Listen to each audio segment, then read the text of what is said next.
0805 3120 dari pendidikan ekonomi. Bila di sini saya akan bicara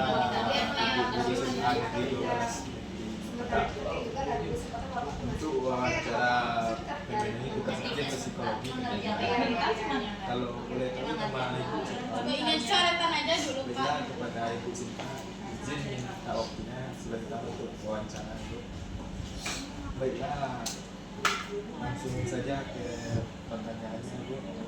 Mengapa menurut Ibu pemahaman tentang BK penting dimiliki oleh seorang guru? Boleh dijelaskan Bu? Pentingnya guru BK atau pentingnya BK di sekolah itu sangat penting sekali diterapkan dulu di sekolah. Sekolah itu punya guru BK sangat penting karena guru BK itu tugasnya membimbing, mengarahkan dan memberikan motivasi atau arahan agar siswa-siswinya dapat mengenal bakat dan minatnya serta terampil, kreatif dan bagus di bidang akademik. Baiklah, pertanyaan selanjutnya Bu, mengamati perbedaan secara pertumbuhan dan perkembangan pada peserta didik di kelas, mana Bu bisa tolong jelaskan? Pentingnya perkembangan peserta didik itu juga sangat dibutuhkan oleh guru BK karena di mana di situ kami guru BK dapat melihat bagaimana potensinya di bidang peserta didik dan gimana kelemahannya dan gimana kelebihan siswa itu. Di sana bisa mereka mengembangkan minat dan bakat yang ada di dalam diri peserta didik.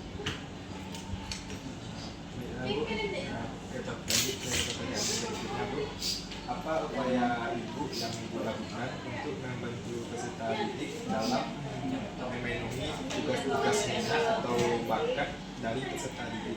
Boleh dijelaskan? Gimana caranya memperbaiki Ya. guru BK? Yang pertama yaitu di awal guru BK itu harus mengenal dulu nama dan bagaimana siswa tersebut dapat tes minat bakat dan juga bisa dilihat potensi yang ada di peserta didik, dan setelah itu juga bisa kita melihat dia suka dari mana, itu bisa kita sehari kita bantu dia untuk mengembangkan mungkin di sekolah mungkin ada di school kita bisa arahkan ya siswa tersebut yang dari sekolah. Bu, terima kasih pertanyaan dari Ibu. Lanjut ke pertanyaan berikutnya Bu. Bagaimana Ibu menggali atau mengembangkan bakat serta minat dari peserta didik? Bisa menjelaskan?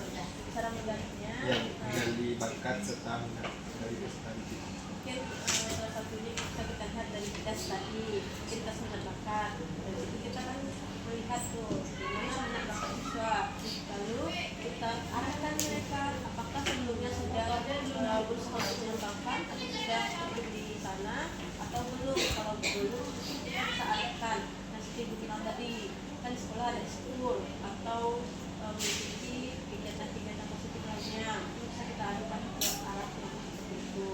Dan lalu kalau misalkan di bagian akademik dia mampu atau berkompetensi di bagian yang misalnya di salah satu mata pelajaran, mungkin bisa kita salurkan atau kita berikan bimbingan guru kita bekerjasama dengan guru mapel mungkin bimbingan hal ini supaya lebih terasah lagi kemampuannya dan mungkin kedepannya bisa ikut lomba-lomba atau event yang membuat mereka itu lebih kemampuannya itu lebih tersalurkan. Ibu, selanjutnya Bu, pertanyaan selanjutnya, bagaimana Ibu mengenali dan mengembangkan kecerdasan dari peserta didik? Mengembangkan kecerdasan mungkin mereka lebih disuruh giat belajar dan salah satunya tidak mengikuti dengan baik di setiap mata pelajaran. Tidak ada yang selalu apa yang diikuti mengikuti dengan baik bagaimana mendapatkan nilai yang bagus gitu. Kalau untuk mengganggu kecerdasan untuk apa mungkin kalau di BK tidak ada nilai ya, yang ada itu ada bimbingan yang motivasi dari yang kurang baik menjadi lebih baik itu tugas guru BK. Kalau misalkan untuk memberi latihan guru untuk mengembangkan kecerdasannya mungkin itu bukan tugas guru BK, mungkin ada guru mata lain. Tapi kalau untuk memotivasi, membimbing, mengarahkan itu fungsi dari guru BK. Jadi kalau biasanya kami di sini selalu adanya hubungan yang bagus antara guru BK dan guru mata pelajaran, apalagi dengan guru tua itu saling berkolaborasi ceritanya selalu seperti itu.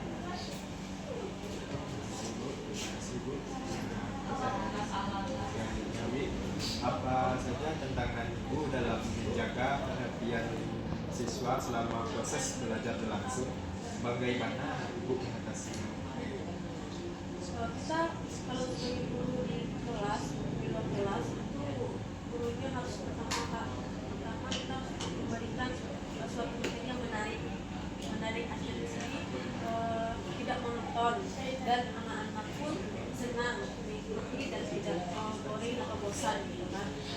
Kalau guru BK memberikan materi itu sesuai dengan kebutuhan dan dimiliki oleh siswa di dalam kelas, bukan per mata pelajaran gitu. Kayak mata pelajaran lain sampai hari ini materinya ini loh gitu. Semua kelas sama gitu kan. Tapi kalau guru BK tidak, bisa masing-masing kelas yang aku itu berbeda materinya dan sesuai dengan kebutuhan yang ada. Dan kalau guru BK di kelas itu kalau bisa materinya ya yang semangat, motivasi dan guru BK itu harus humble, hangat, ceria. Kalau tidak mungkin monoton atau membosankan kegiatan yang ada di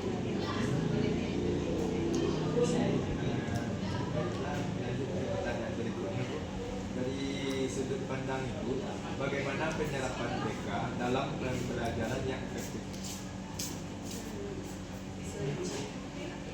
Pelajaran yang efektif itu siswa memperhatikan guru dan kelas dengan sesama, tidak ada ribut, adanya interaksi antara guru dan siswa, bukan hanya guru saja atau siswa saja. Guru monoton dan siswa guru menerangkan di dalam kelas dan siswa asik cerita atau bergurau di bersama mereka gitu.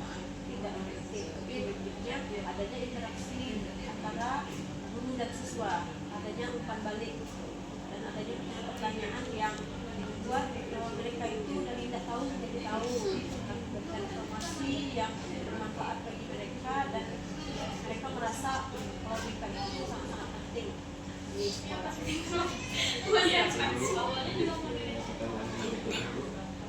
Bagaimana Ibu menghadapi siswa yang kejenuhan dalam belajar?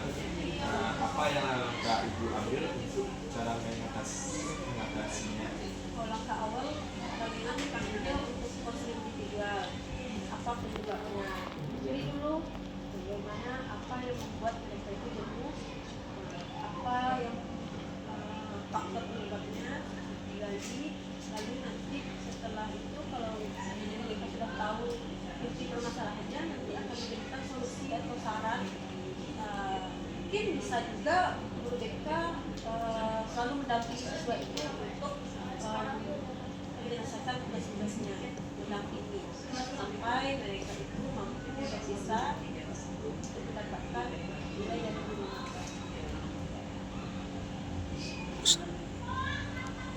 Baiklah Bu, hanya itu yang saya tanyakan.